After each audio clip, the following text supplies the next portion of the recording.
Hola, hoy quiero hablar de Foucault. Me quiero extender hablando de Foucault. Había una prenda que buscaba y estaba atrás de mí. La busqué durante todo el día. Maravilloso. Foucault, hagamos un recorrido previo de la filosofía de la que todo el mundo habla actualmente. Todo el mundo, me refiero a los que sí hablan de filosofía. Diego Rusarín menciona mucho a Lacan. Lacan es un psicoanalista más o menos contemporáneo que ya murió.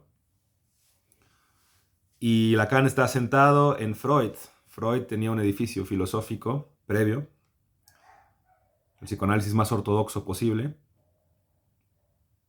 que después Jung rechazó. Jung es el discípulo de Freud. Hay un buen video donde, creo que si lo buscas como Freud contra Jung, es casi un anime, al estilo de animación de un show más, donde Freud y Jung están en un enfrentamiento tipo, justo anime, tipo Pokémon, como si fueran los Pokémon. Y están comparando cuál teoría es mejor, la de Freud o la de Jung. Teoría en el sentido hipótesis o en el sentido construcción ideológica. No sé si ideológica, pero construcción de pensamiento, ¿no? ¿Qué pensamiento es mejor, el de Jung o el de Freud? Y Jung habla sobre los símbolos y los mandalas y la religión y el héroe y Freud solo dice sexo y le gana con eso. Y Freud dice, las personas se levantan al trabajo porque en el trabajo pueden conseguir sexo con algún compañero de trabajo, por ejemplo. Las personas estudian cosas porque esto les da más prestigio, lo que les da más atractivo, lo que les facilita la idea de conseguir, lo que les facilita la posibilidad de conseguir sexo. La gente vive porque quiere tener sexo. La gente sueña porque en los sueños uno tiene una imaginación onírica que construye algo que satisface parcialmente la pulsión sexual. Entonces todo es sexo. Y es como muy convincente por cómo lo dice. Entonces le gana a Jung. O sea, Jung está con un montón de cosas atrás y sale mandalas y tiene un montón de superpoderes y cosas. Y Freud solo dice sexo. Y aparece algo así como el falo. Y aparecen algo así como unos pechos, una cosa, y le gana. Es una cosa así. Bueno, Freud, luego Jung. Y Jung está en contra de Freud porque para Freud todo es sexo. No es tan simple, pero la interpretación de Jung es esa, que es tan simple, que solo es sexo. Entonces perdón, a Jung no le gusta eso y hace su propio psicoanálisis que lo hablé con un amigo. Un saludo a Luis CB, a Luis Compeán Becerra. La teoría de Freud y la de Jung no son opuestas, en mi opinión. La de Jung es un primer acercamiento al mundo, en mi opinión.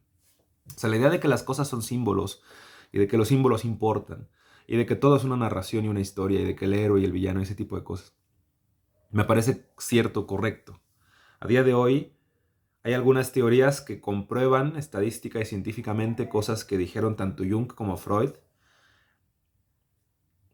pero pongamos un ejemplo raro de Jung. O sea, Jung lo consideramos esotérico a más no poder, entonces consideramos que no tiene mucha validez.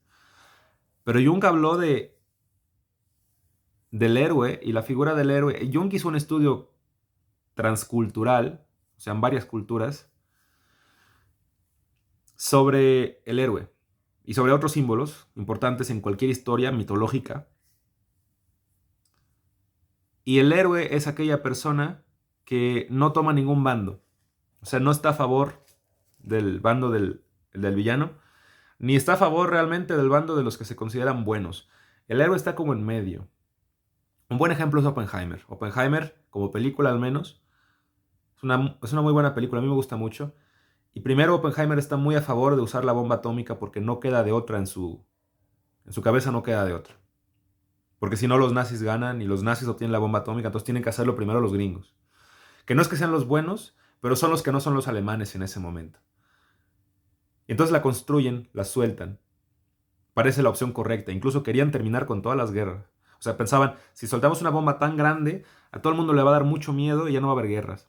Y Oppenheimer era todo lo que tú quisieras de izquierdismo. O sea, era O sea, era como John Lennon, o sea, creía que podíamos vivir en un mundo sin fronteras, ese tipo de cosas. Por cierto, creo que esta canción de John Lennon, creo que no la escribió él, por cierto. Creo que la escribió, incluso la escribió una mujer, pero creo que, o sea, la escribió en conjunto con una mujer o algo así y al final se la apropió solo él. Posiblemente con acuerdo de la mujer, no sé, a lo mejor fue algo un poco informal, pero por lo que sé la idea no es suya.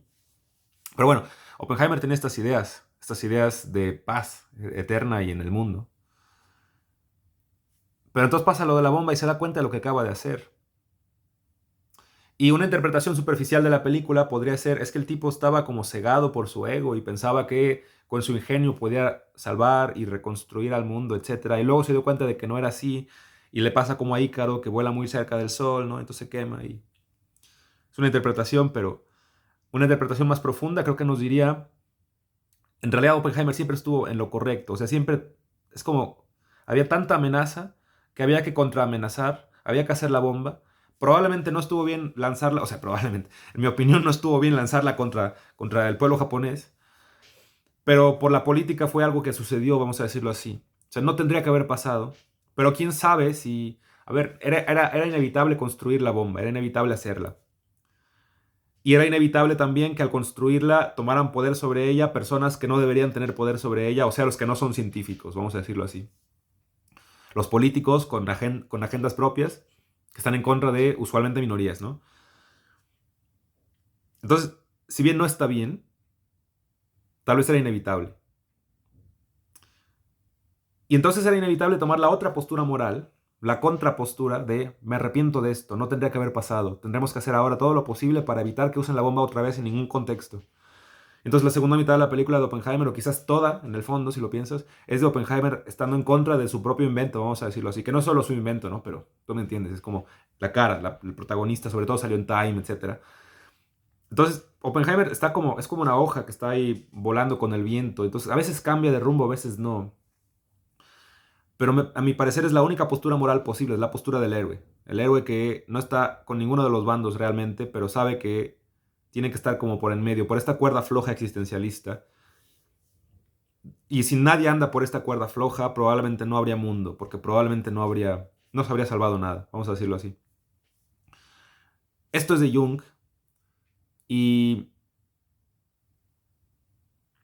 actualmente hay pacientes en terapia psicoanalítica o psicológica en general que tienen un desestabil, ¿cómo llamarlo? No están estables y parece que la razón es algo en su vida, etcétera, pero a veces están demasiado inmersos en una ideología política. Entonces a veces son demasiado izquierdosos, a veces son demasiado derechosos. Y a veces la ideología ni siquiera es que participen en marchas o cosas, sino que en redes están publicando todo el tiempo cosas. Y se forma una imagen del mundo de ellos, que ellos tienen del mundo, que está muy sesgada, etcétera. Y bueno, ejemplo, feminismo radical, ¿no? O sea, pensar que todos los hombres son violadores. Al menos quizás en potencia, pero hay muchas personas que llegan a esta ideología, pero lo más radical posible, y llegan a no confiar en ningún hombre, en ninguna clase. Y bueno, eso es, no sé qué tan funcional sea. Pero luego también hay gente que, bueno, es profundamente religiosa. Eso creen, ¿no? En mi opinión no son religiosos, pero son fanáticos, vamos a decirlo así. Entonces, pues están en contra de las mujeres. O sea, vamos a decirlo así, ¿no? Están en contra del aborto, de los derechos en general. O sea, casi ¿no? están a poco de decir, el mundo se fue a la mierda desde que las mujeres pudieron votar. O sea, eso es casi, casi lo que están diciendo.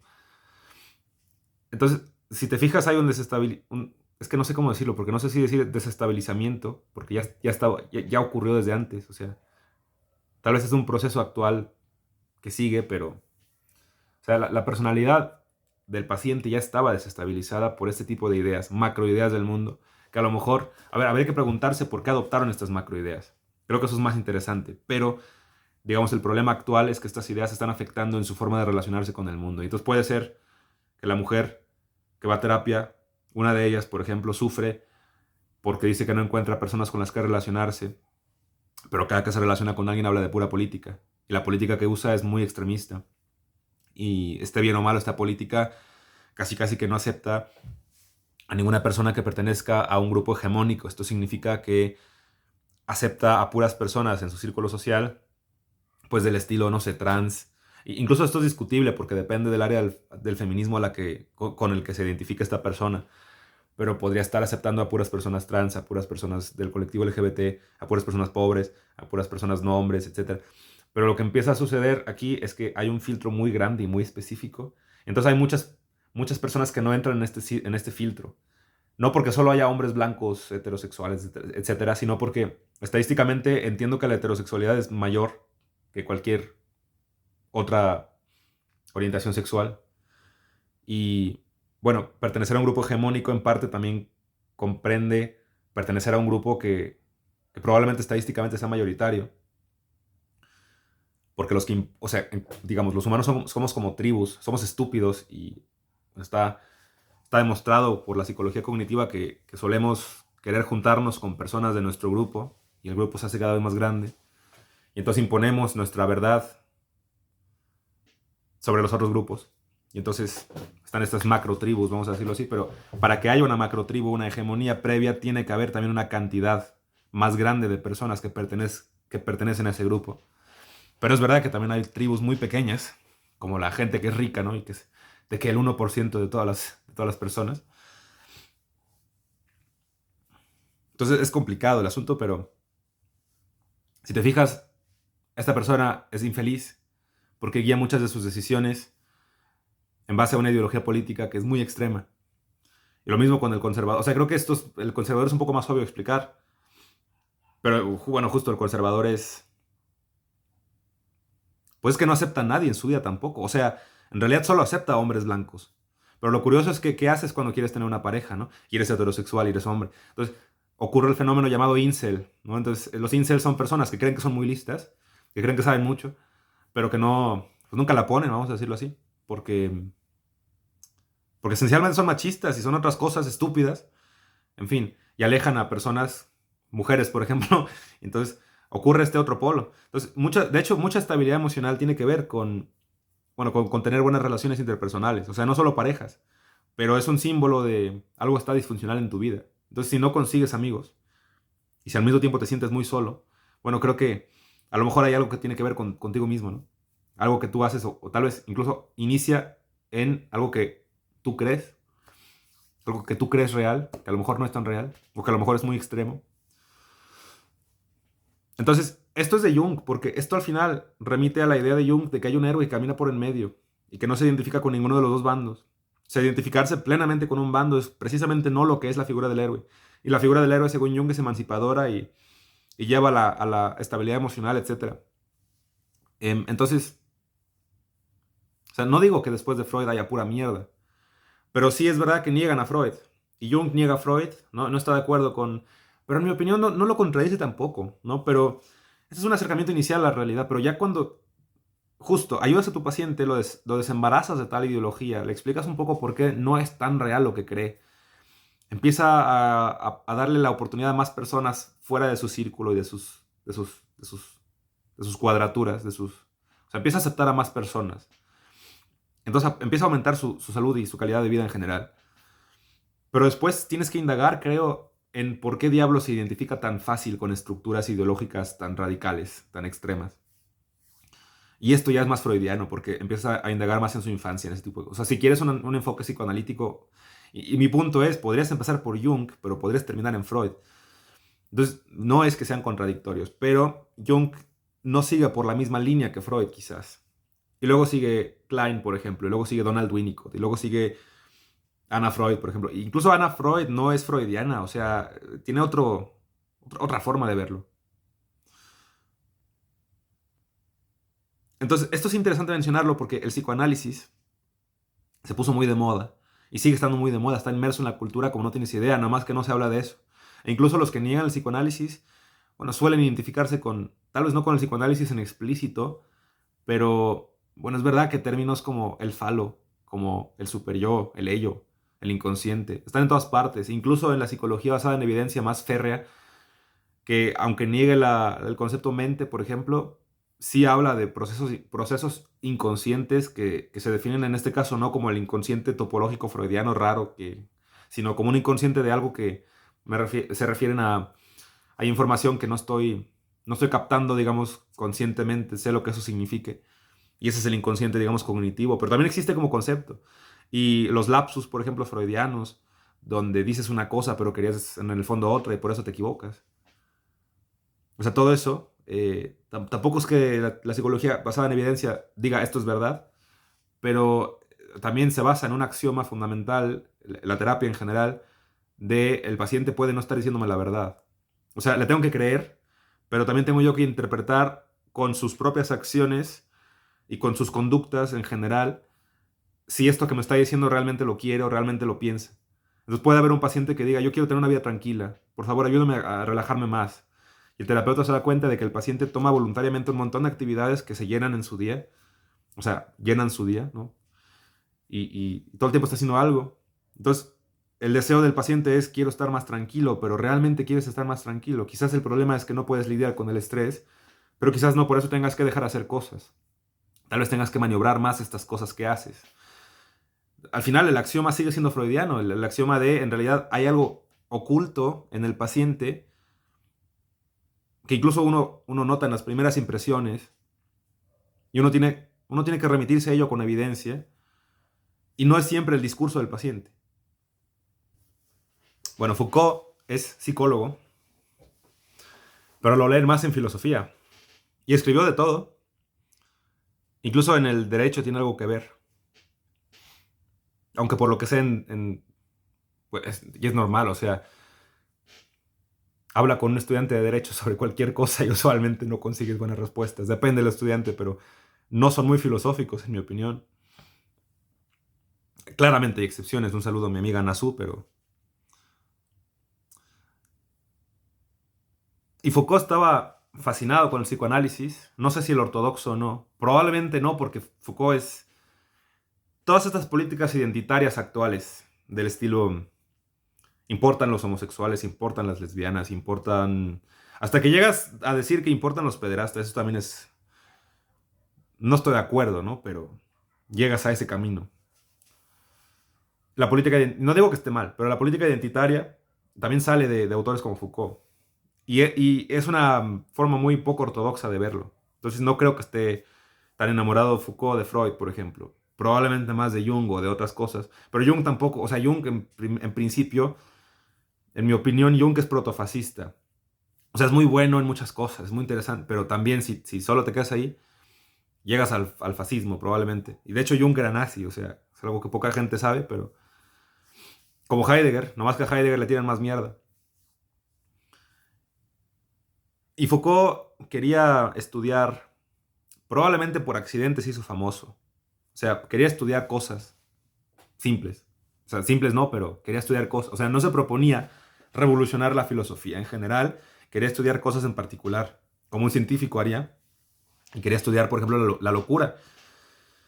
Y hay un movimiento llamado antipsiquiatría. La antipsiquiatría está en contra de los diagnósticos. Hay un libro grande y gordo que se llama el DSM-5. Ni siquiera sé qué significan las siglas, nunca me ha importado. Bueno, sí, alguna vez me importó, pero mi punto es que no es importante ahora. Pero se llama 5 al final, DSM-5, se llama DSM-B, como B de 5, porque ya tiene 5 versiones. Es como si hicieras un Word que guardaras 5 veces con guardar como y le pusieras ensayo final, ensayo final final, ensayo final final ahora sí, ensayo final final ahora sí, versión final. Y luego ensayo su puta madre y ya es el que mandas, ¿no? Probablemente le cambiarías el nombre al final, pero es algo así. O sea, así de poco profesional es el asunto. Y el DSM es un libro que, a ver, cuando empiezan los psicólogos a ser clínicos, no sé si cuando empiezan, pero cuando empieza a hacerse cada vez más formal el asunto, más bien, porque, bueno, ya empezaban desde hace un buen rato, solo que no estaba formalizado justo el asunto. Cuando se formaliza cada vez más el asunto, se dan cuenta de que el enfoque clínico, o sea, la clínica en general, se parece. Esto también es algo Foucaultiano, lo de la clínica. Entonces, pues hay médicos y los psicólogos empiezan a imitar a los médicos. Que tiene sentido porque llega una persona a un consultorio quiere terapia psicológica y dice, tengo este problema. Es como si le dijera al médico, me duele aquí. Y entonces el médico le dice, mira, tómese esto. Esto puede pasar con un psiquiatra, por ejemplo, que también da terapia. Que bueno, hay mucha discusión sobre ese tema. Los psiquiatras, en mi opinión, no sirven de mucho, pero depende del psiquiatra y depende del caso. Y de hecho, a veces hay intervenciones necesarias. O sea, hay cosas, no sé, uno tiene insomnio crónico. O sea, ahí creo que se necesita o se recomienda medicamento psiquiátrico. ¿Y quién lo receta? Un psiquiatra. Pero bueno, se puede discutir si eso lo debería hacer un psiquiatra o un neurólogo. Y lo que me molesta en general, lo que no me hace mucho sentido es que el psiquiatra además de terapia, cuando eso es algo que debería hacer un psicólogo.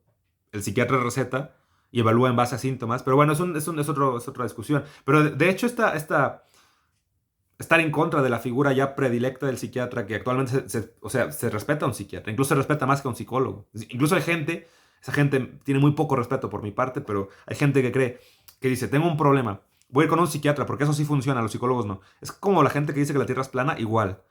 Bueno, no es que los psiquiatras no funcionen, y no es que un tratamiento puramente psiquiátrico no pueda ayudar, pero, pero poco sentido tiene.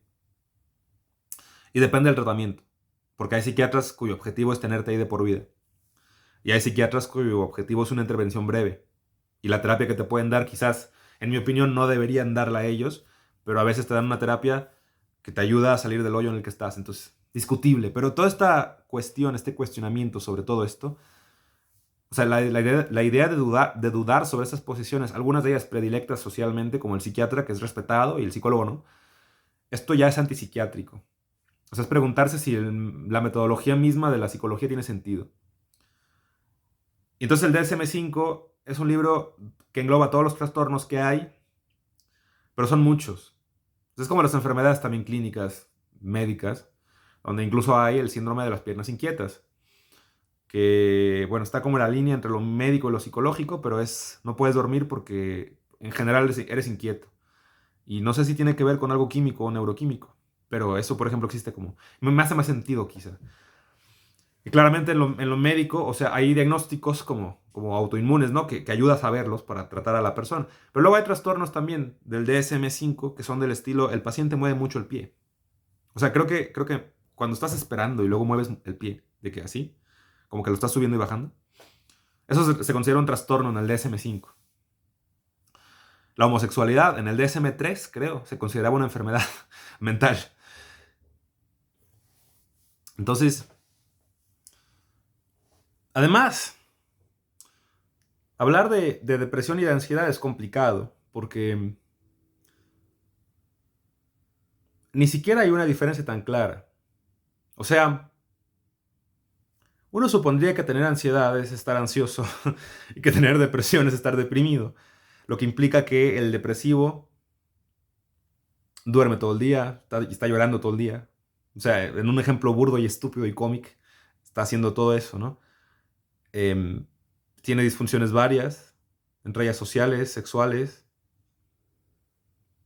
no puede dormir probablemente. ¿Por qué no puede dormir? Porque... y ahí es donde empieza el problema. Ahora vayamos a la ansiedad. La ansiedad es, en teoría, que alguien tiene miedo, ¿no? O sea, constante de cosas que incluso no se definen, porque el ansioso tiene miedo en casi cualquier circunstancia. O sea, puede estar en un spa y le puede dar un ataque de pánico.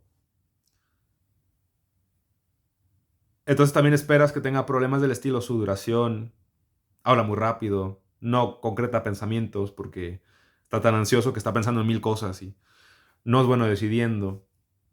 Pero lo interesante del no poder decidir bien es que la depresión es parecida. También cuando estás deprimido no decides bien. Decidir bien significa aquí que tienes decisiones como muy básicas del estilo ¿qué desayuno? Cereal, sopa, pan, huevos. Y no sé decidirme y termino no desayunando nada. Y luego se extiende a cosas importantísimas como tengo que estudiar algo porque, bueno, quiero estudiar algo y tengo la oportunidad de hacerlo, pero no sé qué. Entonces me detengo como 5 años pensando en qué estudiar, es algo así. O estoy con una persona maravillosa, se quiere casar conmigo, pero yo estoy deprimido, vamos a suponer. Y digamos, es clara la idea de, o sea, yo me casaría probablemente con esta persona si estuviera bien. Pero, bueno, bien, ¿qué significa bien, no? Pero si no tuviera depresión. Pero no lo hago porque soy incapaz de decidir sobre si estar con esa... A veces así es. Hay gente así, gente insufrible, que podría estar con una persona, o sea, podrían ser pareja, podrían ser muy felices, lo que eso sea que signifique, ¿no? Pero podrían ser menos miserables, incluso juntos, vamos a decirlo así. O no sé si menos miserables, pero podrían estar conviviendo de forma tal que podrían hasta de por vida, yo qué sé de por vida, ¿no? Pero pueden estar mucho tiempo juntos, tal vez hasta de por vida, yo qué sé. Hay personas así, ¿no? Y luego se rechazan mutuamente porque están deprimidos o de alguna forma tienen algún problema tipo inseguridad o algo. Entonces ya no, o sea, eso me parece asqueroso, ¿no? Igual, la ansiedad puede hacer eso, pero la depresión también. Y luego la ansiedad puede generar insomnio, pero la depresión también. Y luego la ansiedad puede generar, en teoría uno pensaría, estás más activo, ¿no? O sea, estás como sobreexcitado en el sentido, pues, del sistema nervioso. Seguramente eres bueno haciendo deporte. Bueno, es que la ansiedad puede paralizarte tanto que procrastinas todo el tiempo y no haces el deporte. Puede ser que en lo sexual, por ejemplo, uno pensaría es que tienes más energía, entonces seguramente, pero no pasa eso, también puede pasar disfunción, porque puede ser que tengas tanta ansiedad del acto que, en fin, ¿no? Depende si eres hombre o mujer, pero también a las mujeres les pasa que luego no tienen, o tienen vaginismo, por ejemplo, que es similar a la disfunción eréctil. Discutible, pero se podría interpretar como algo similar, etcétera. Eh, y si te fijas, esta dualidad, depresión, ansiedad, es que es casi lo mismo. Y luego hay depresivos que nunca hacen nada porque están deprimidos, pero hay otros que están todo el tiempo trabajando sin descansar y sin dormir porque están deprimidos y no quieren sentir lo que están sintiendo. Y luego está el TOC. El TOC es ser muy obsesivo, etcétera. Y es como... Monk es tal vez un ejemplo muy burdo, pero Monk es un buen ejemplo de qué esperar de alguien que tiene TOC. O sea, no siempre son así. Y de hecho en Monk hay otros pacientes con TOC que son diferentes a Monk, pero son obsesivos también. Pero también un mejor ejemplo del TOC es... no recuerdo cómo se llama en español, pero es un libro de John Green que se llama Turtles All the Way Down, o sea, tortugas todo el tiempo para abajo, mal traducido, pero tiene otro título en español, pero es un libro con unas como espirales naranjas y habla sobre un personaje que suda todo el tiempo, porque tiene miedo de enfermarse, entre otras cosas, y está como que al borde físicamente siempre, porque como que está estresada físicamente, porque está estresada emocionalmente, entonces suda todo el tiempo. Y luego tiene pensamientos que como que le salen pensamientos, como que le salen, o sea, como que es un pensamiento que luego va más profundo en una espiral a otro pensamiento, que luego va en otra espiral a otro pensamiento. Y tú lo podrías llamar filosofía, pero para ella no es nada divertido porque no puede dejar de pensar en la flora intestinal, es todo lo que piensa. Y por cierto, tiene una pareja después en el libro, o algo así, pero se besan mucho. Y es perfecto él, en realidad, para ella. O sea, tú lo lees y si eres heterosexual, te haces homosexual. Pero aún así ella es infeliz con él en el sentido de que le da miedo besarse con él porque cree que su flora intestinal con la de él, etcétera, y pasan cosas en su cabeza. Eso también es TOC. Pero si te fijas, se parece mucho a la ansiedad. Y si te fijas, este rechazo del amor también es muy similar a la depresión, incluso en el sentido psicoanalítico. O sea, para un psicoanálisis, sobre todo más ortodoxo, la depresión tiene mucho que ver con el rechazo de la felicidad como casi conscientemente. Entonces, el DSM no tiene sentido porque tiene estos trastornos como muy delineados y te da una colección de síntomas que se presentan en tal trastorno y te explica, digamos, qué hace más característico a uno que otro. Pero a ver, tú tienes un problema y vas con tres psicólogos y los tres usan el DSM y los tres te diagnostican cosas distintas. Y si fueras con esto, digamos, todavía. Pero si vas con tres psiquiatras y los tres usan el DSM y te diagnostican los tres, te diagnostican tres cosas distintas, te dan diferentes medicamentos. Eso ya está un poco más raro. O sea, lo material es como más objetivo. Entonces, en teoría, si una persona tiene un problema, si va con diferentes médicos, en teoría, cuando el problema es físico, le dan como el mismo tratamiento. O sea, cuando los médicos son buenos, o sea, por ejemplo, yo tuve STIL, es una enfermedad inmune. Entonces, pues un médico me dio un tratamiento, malo, por cierto, en mi opinión. Otra me dio un tratamiento bueno y otro me dio un tratamiento bueno, pero los tres me dieron como lo mismo. O sea, diferentes dosis, lo que quieras, pero mismo tratamiento en el fondo. Si tienes un resfriado y vas con un médico, te suele dar lo mismo que el otro médico que el otro médico. A lo mejor cambia el ibuprofeno del paracetamol, pero te suelen dar lo mismo. Y con el cáncer en general se considera que lo que se hace es tal cosa. O sea, ¿sabes? Hay un procedimiento usualmente semiobjetivo que varía mucho del médico. Y hay médicos mejores que otros, pero en general es muy parecido. Pero entonces que vayas con tres psiquiatras y te den tres diferentes diagnósticos y además te den tres diferentes medicaciones, eso ya está muy loco. El DSM provoca eso. Entonces el DSM no tiene sentido. Es una buena aproximación, un buen acercamiento al estilo Jung. O sea, es como para ingresar a la realidad, a entenderla, pero al final es una mala decisión, en mi opinión. Y todo esto es Foucaultiano. O sea, al final pensar esto como desde este antipsiquiatrismo, anticlasificacionismo, no sé cómo decirlo, pero esto de no clasificar personas tan fácilmente, esto es Foucaultiano. Entonces, voy a hablar un poco de algo que leí hace como una hora de Foucault. Eso suena como si yo no supiera nada de Foucault, pero tú me entiendes, lo leí hace una hora, eso significa que hice notas y está más fresco en mi cabeza. Foucault hablaba en Historia de la locura en la época clásica. Por el contexto, Foucault hace un recorrido. A Foucault también le gusta Nietzsche. O sea, a Foucault le gustan todos los autores que a mí me gustan. Le gusta el psicoanálisis y le gusta Nietzsche. Y Nietzsche hablaba de que la historia, justo Nietzsche hablaba de la historiografía. Algo que después también hizo Derrida. Y de hecho, Foucault, Derrida, Lacan, todos esos güeyes se llevaban como que se codeaban, ¿no? O sea, como que estaban en el cine sentados en la misma fila viendo la misma película. Y, y bueno, historia, Foucault quiere hacer Nietzsche habla de que la historia se enseña mal, lo cual es la crítica de todo el mundo actualmente en primaria y secundaria, que dicen la historia la enseñan como una colección de fechas y cosas así, y no como un proceso, y es verdad, o sea.